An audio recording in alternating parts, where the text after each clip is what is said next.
my lovely dreamers. I'm really happy to see you again. So, yesterday's Wine and Crime, it was Tuesday, just turned into Wednesday's Tea and Crime. I have been suffering from migraines since I was a teenager, and from time to time one of those really bad migraines comes to haunt me and I cannot function that day. So yesterday it was one of those days, but here I am today with a cup of tea.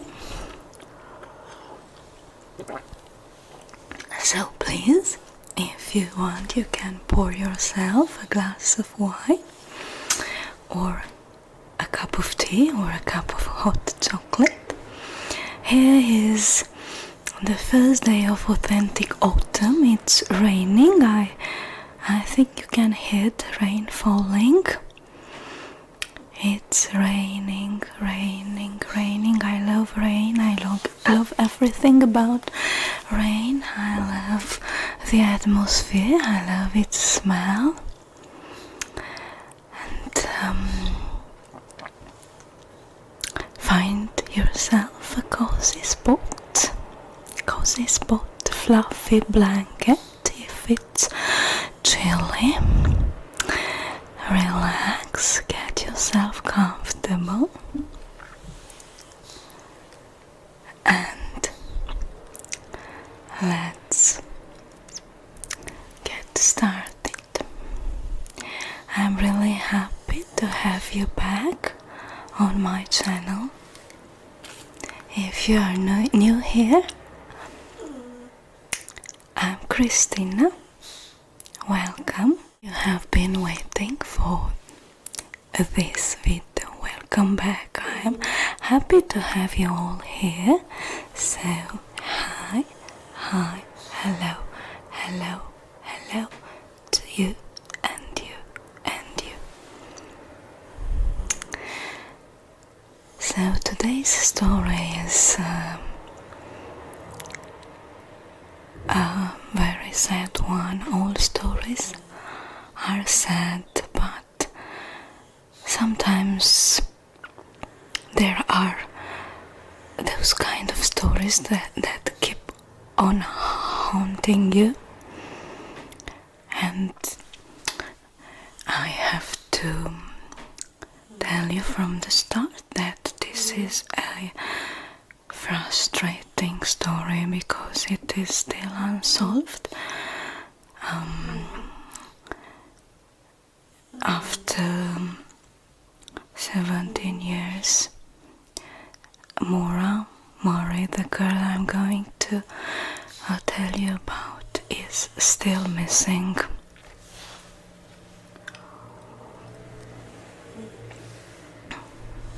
It's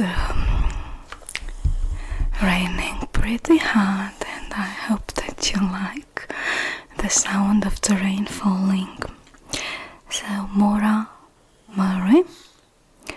disappeared on the evening of February 9th, 2004 after a car crash on Route 112 near New Hampshire.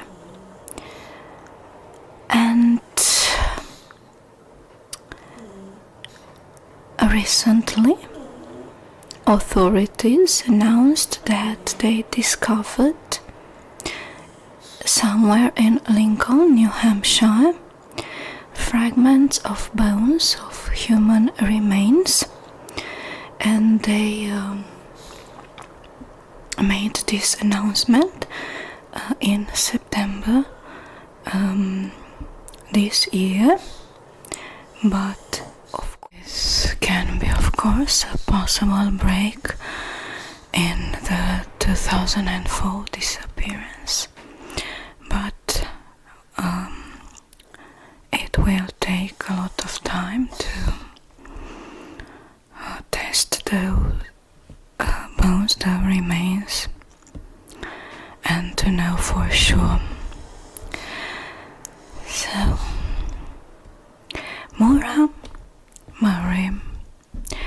was a perfect girl on the outside. She was brilliant, extremely smart. She was beautiful, hardworking.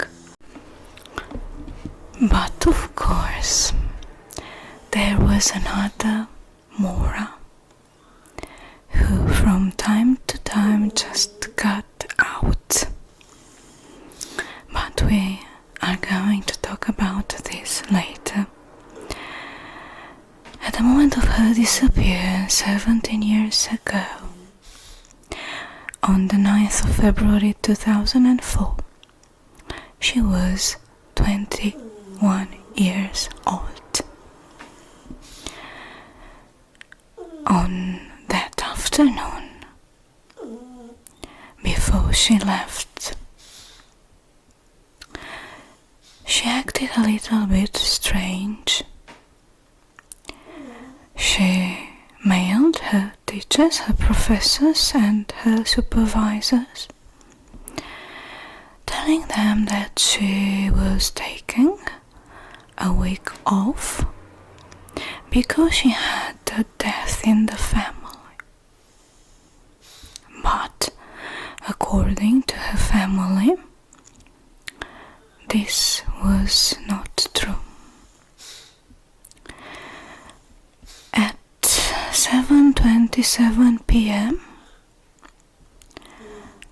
a woman reported a car accident on a corner of Route 1112, very close to her home.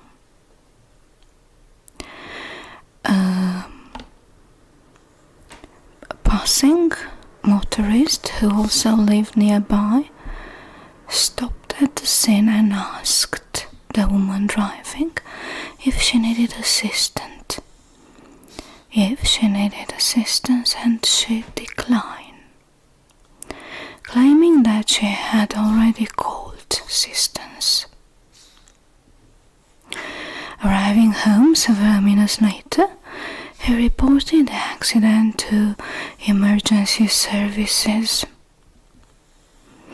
At 7:46 p.m., the law enforcement arrived at the scene, but the girl had already disappeared. The police initially treated her as a missing person, and she believed that she may have wanted to disappear on purpose.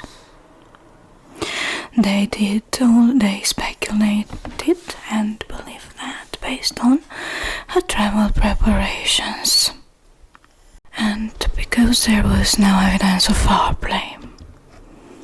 In 2009, Maura's case was given to the New Hampshire Cold Case Division, and authorities are handling it as a suspicious missing person case. This case will receive media attention and it became famous all over the world. There were numerous theories trying to explain her disappearance. There were teams of volunteers who have been searching for her. The story has been subject to different TV TV shows and true crime shows.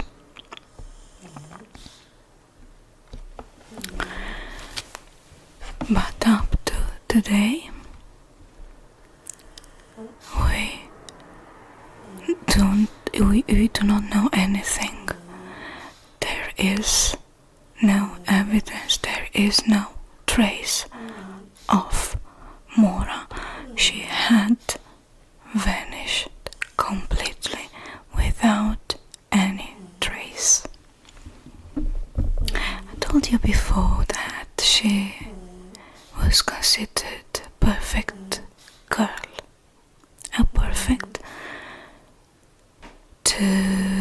21 years old girl. And you know that when you are perceived like this, you really need to work hard to keep that image intact and try not to disappoint those who believe in you. Maura Murray was born on May 4th, 1982, in Hanson, Massachusetts, to Fred and Lori Murray. She had two older sisters, Kathleen and Julie, an older brother, Fred, and then she had also a younger brother, Kurt. When she was only 6, her parents divorced, and after that Maura lived with her mother. Maura attended and graduated from Whitman Hanson Regional High School, where she was a star athlete. She was accepted into the United States Military Academy in West Point, New York, where she had studied chemical engineer for 3 semesters. While she was a student at the United States Military Academy, she was caught stealing makeup in a shop. She had those products in her pocket, and the value of that makeup cost only around $5. Being a student at a military academy, she broke the honor code, and although she didn't suffer very serious consequences of this act, she still transferred to University of Massachusetts to study nursing. She did really great in school, had very good grades. She worked 2 part-time jobs to support herself, so she was a really hard-working girl. She was an athlete, she was a tutor, athlete tutor,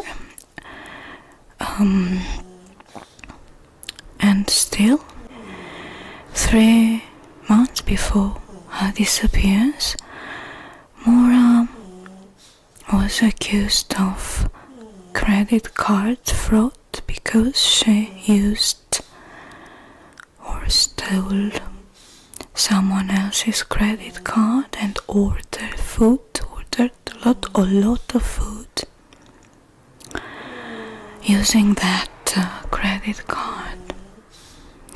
Later on, she told that she found a receipt in a trash bin, and she found on that receipt all the credit card data that she used to ordered pizza. It was also speculated that she had some kind of eating disorder, because she lived by herself in one in a single bedroom. She didn't have a roommate, and still she ordered a lot of food. The charge was dismissed after 3 months of good behavior.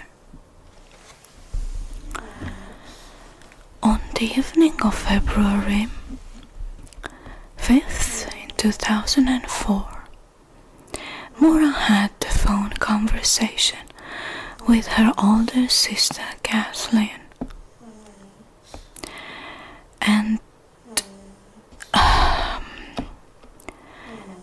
it had been a secret for a long time what they talked about on the phone. Her sister has recently revealed that she had really serious problems with alcohol, and they talked about this, that she was trying to quit, and her fiancé wasn't supportive at all.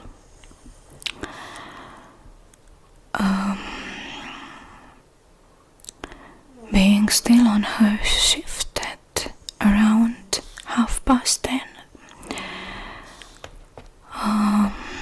Maura starting crying and just staring into the distance without any kind of expression on her face.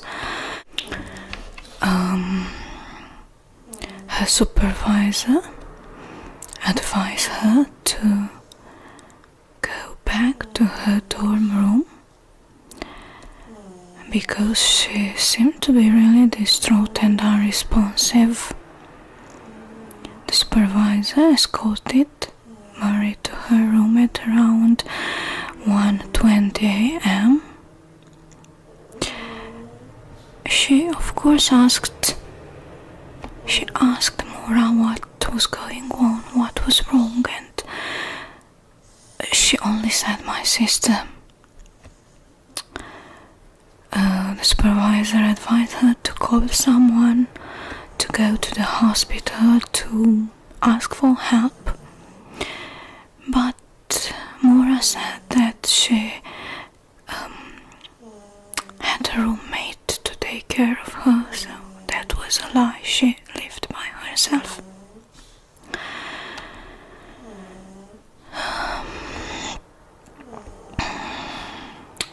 On Saturday, February 7th, Fred, her father, arrived and took Maura car shopping that afternoon, and they later had dinner.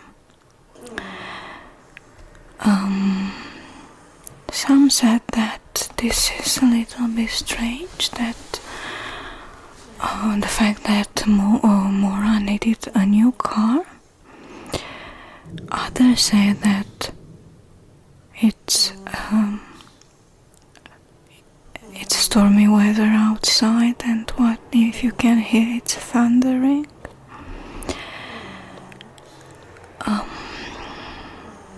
The car that she drove was pretty old, and some people say that for a student it was enough to go from point A to point B. Others say that she needed to go for her practice to different places really farther from her campus, and she really needed a better car, and that's why her father offered to take her car shopping, but it seemed that they couldn't find anything that day. So they went car shopping but father at his motel room, and her father borrowed his new Toyota to return to campus and attend a dorm party. So this is a very famous university, but it's also called the zoo, and it's famous for the crazy parties. I don't know if there's anything strange in here, maybe just a father concerned and willing to help her daughter arrive safe at her destination.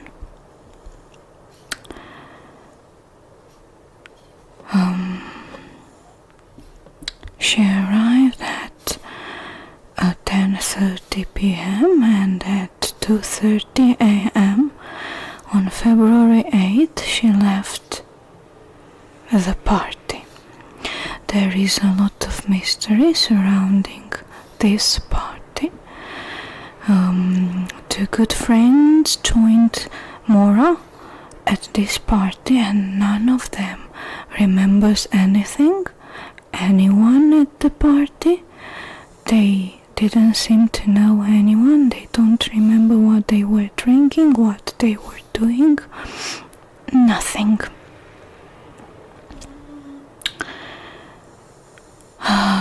At 3:30 a.m., going to her father's motel, she crashed her father's car on Route 9 in Hatley, and she was driven. That is the rain in the background, to her father's motel and stayed in his room for the rest of the morning. At 4:49 a.m. she called her boyfriend Billy from her father's phone. Later on that morning, Fred learned the damage caused to his car, and she also learned that it would be entirely covered by his insurance. He rented a car, dropped Maura back at the university, and left for Connecticut. At 11:30, Fred called his daughter to ask her to get the accident documents from the registry of motor vehicles. They agreed to talk again to discuss about the form filling and the insurance on the phone. So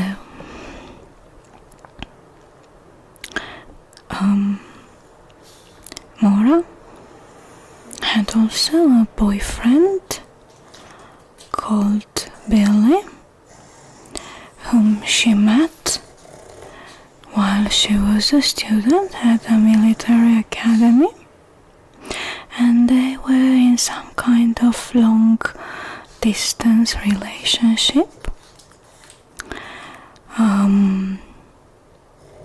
They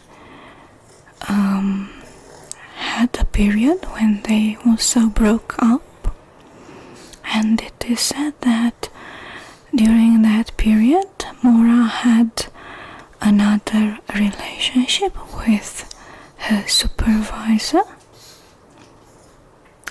and then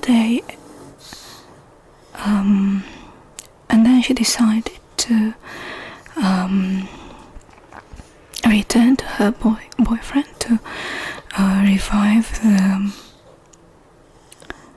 relationship.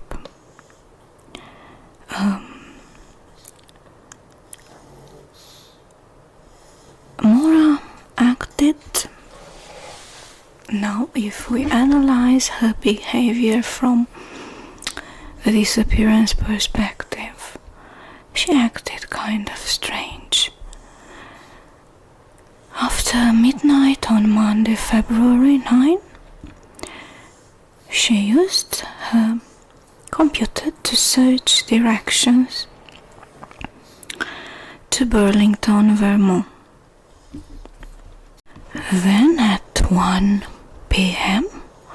on February 9th, she emailed her boyfriend telling him that she loved him, that she received his messages but wasn't feeling like answering and talking to anyone else.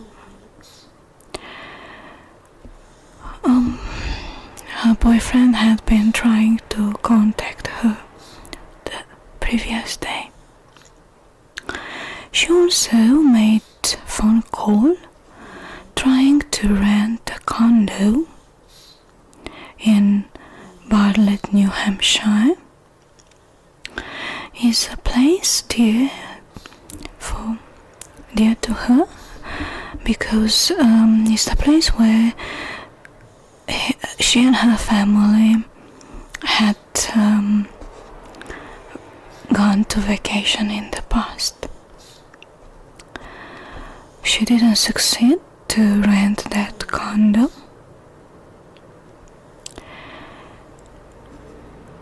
Though at 1:24 p.m. she emailed work supervisors of the nursing school telling that she would be out for a week because she had a death case in the family, but no one in her family had died. At 2:05 p.m. Murray called the number, which provides recorded information about booking hotels in Stowe, Vermont. And then she found her boyfriend and left a voice message, promising him that she would talk to him later. And then she packed in her car clothing, college textbooks, birth control pills, makeup and cosmetics. When her room was searched later, they discovered that she had everything she owned in boxes. Everything was packed. Even the art wall was removed from the walls. It's not clear if she had packed them before or that she had never unpacked her belongings. On top of the boxes, it was a printed email to her boyfriend, and that email was about him cheating to her. So there were trouble in their relationship, but it was that happened 6 months ago. At around 3:30 p.m.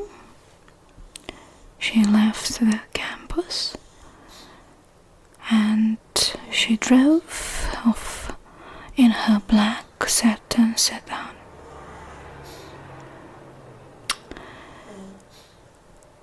At 3:40 p.m. Maura withdrew some money from an ATM, and if you Google you can see that picture recorded from the ATM camera. She withdrew $280, almost everything she had. And then she drove to a liquor store and purchased alcoholic beverages,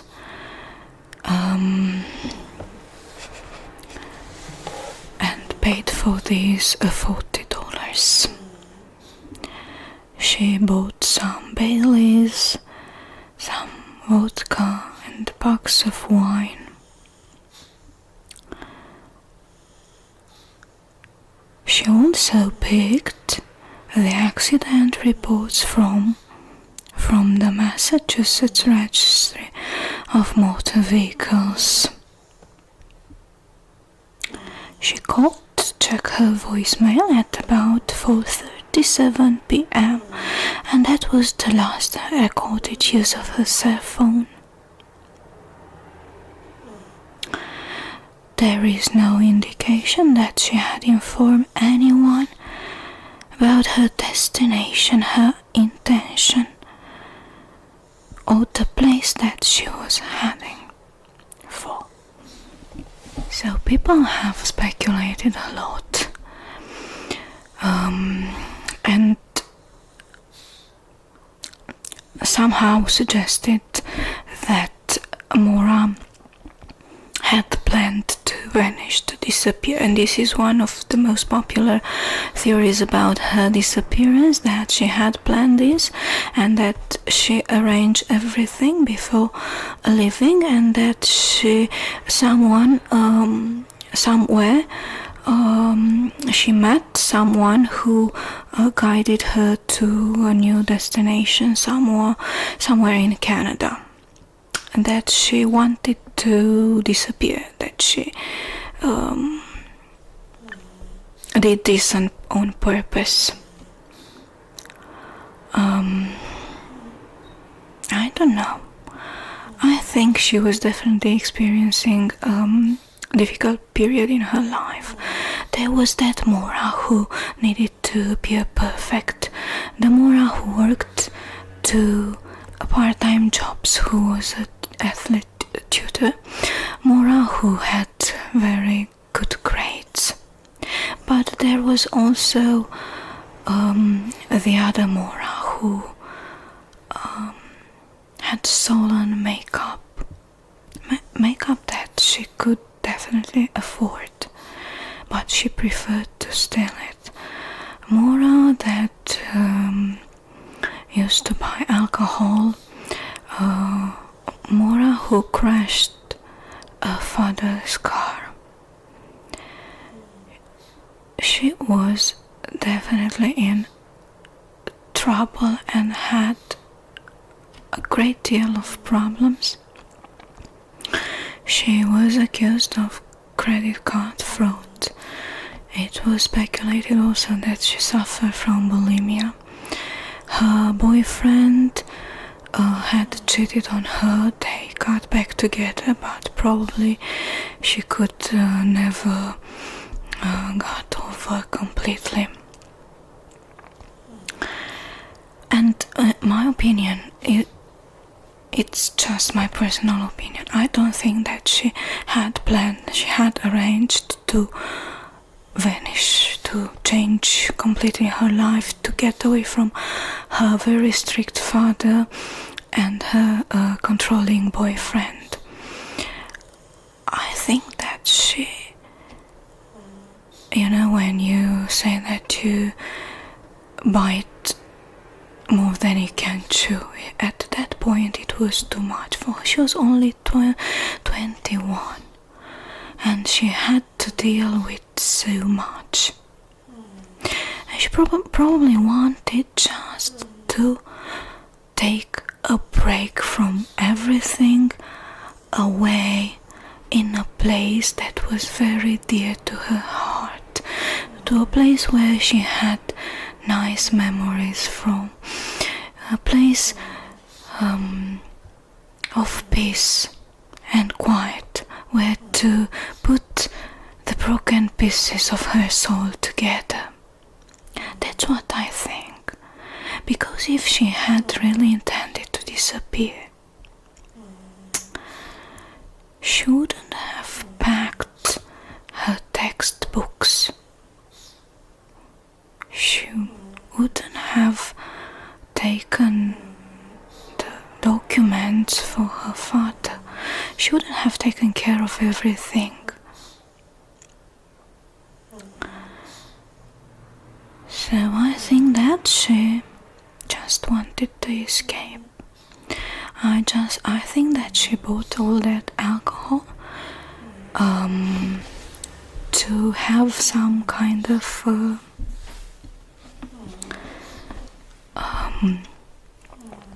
to have enough during her holiday, to say so.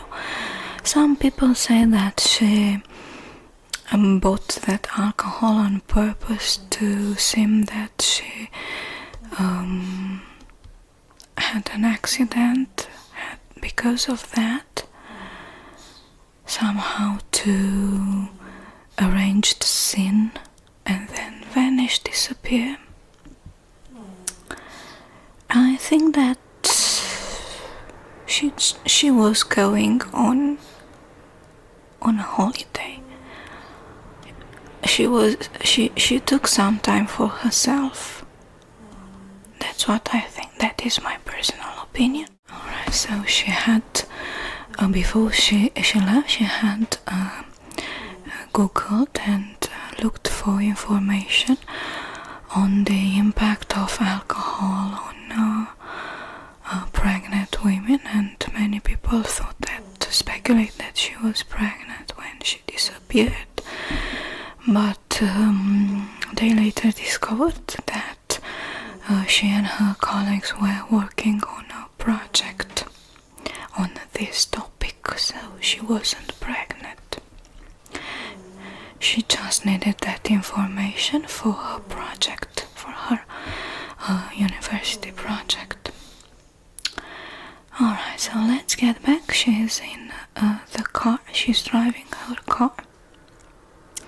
It is a cold winter day, and sometime after 7 p.m.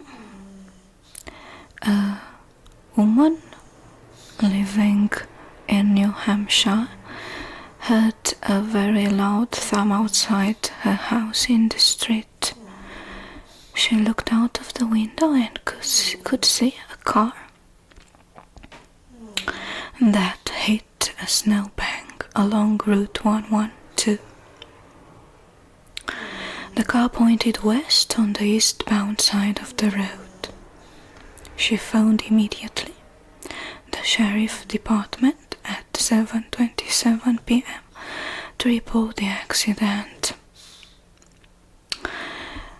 The same woman also reported that the girl who was driving was not alone, and there was also a man smoking a cigarette inside the car. Later on, she said that she wasn't so sure that that cigarette might have been the red light of a phone, a cell phone, or something else. At the same time, another neighbor saw the car as well as someone walking around the vehicle. That neighbor, school bus named Butch, stopped and asked Maura if she needed any help.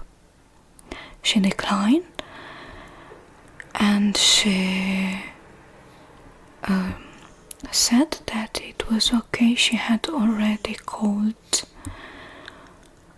the authorities, but the bus driver knew that she was lying because there was no cell phone service in that street, and people based completely on their line phones. Butch said that the girl, Maura, was not bleeding, was not injured, but she seemed to be really cold and shivering.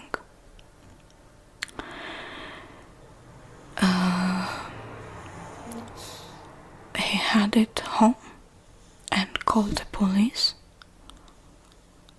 I don't know, this is a little bit strange. If you you pass by a car and the car is a wreck and cannot be moved, and you see a girl there shivering and being cold, and you leave her there, what would you do? If I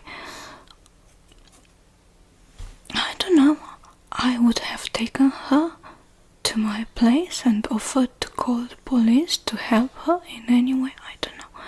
He just left her there. That's what he says. And he went home and called the police.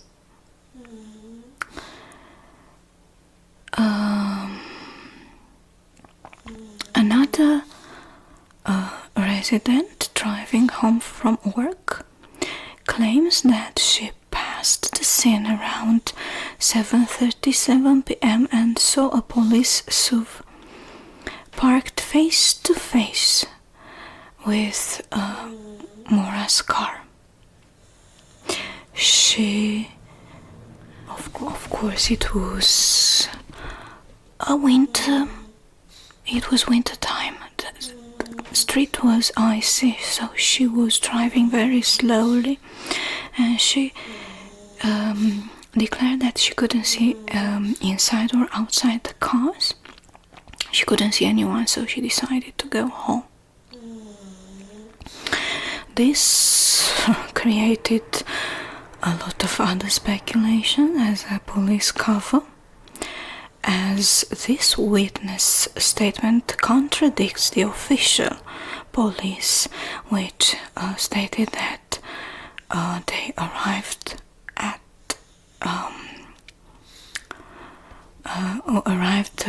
9 minutes later at the scene. So they stated that they arrived at 7:46. So according to the police, at 7:46 p.m. a police officer arrived at the scene, but no one was inside or around the car. The car had impacted the tree on the driver's side of the vehicle, which was severely damaged, and the car windshield was cracked on the driver's side, and both airbags had deployed. The car was locked, and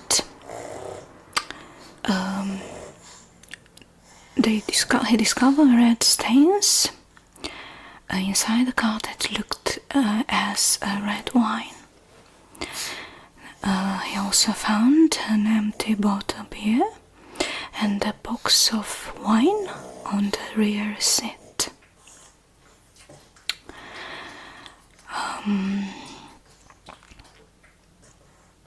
He found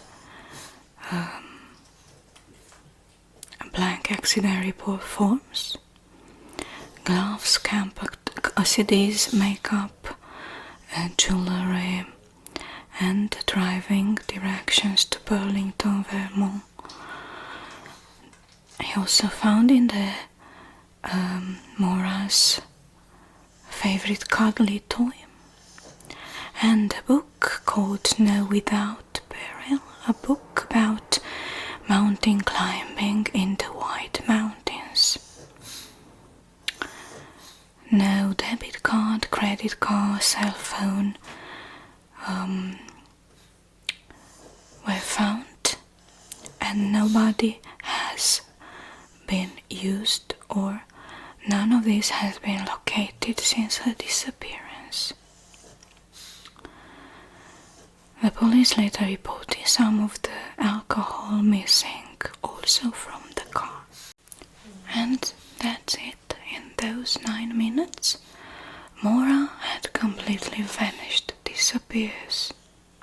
disappeared completely without any trace.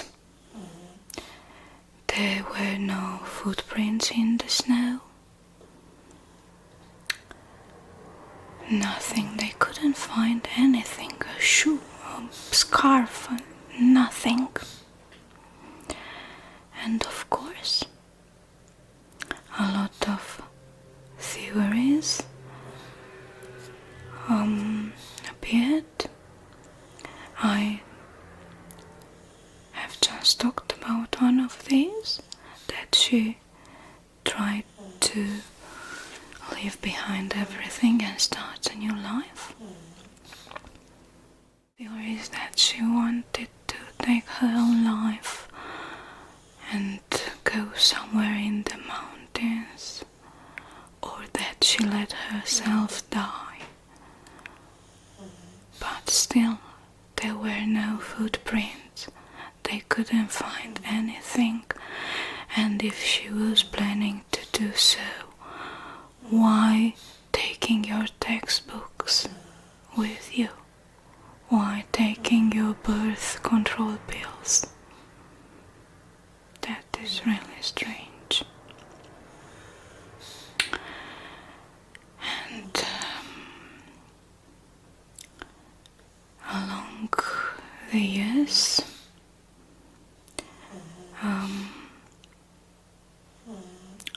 there were very few clues. I think that she either got into a car or was taken.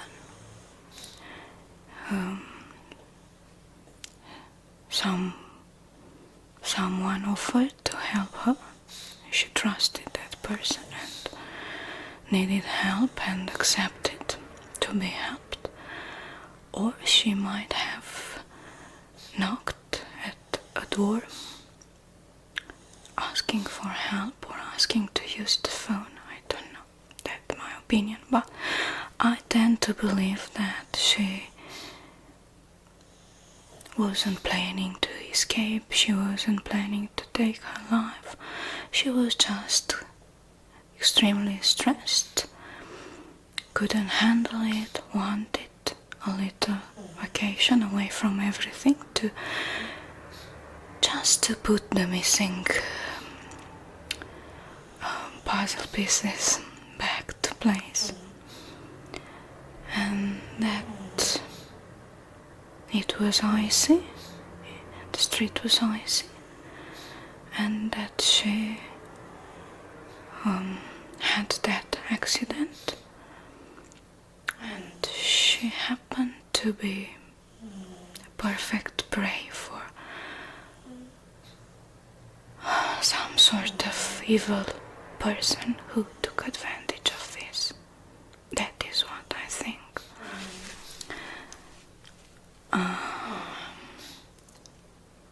Let me know in the comments below what you think. Thank you very much for watching.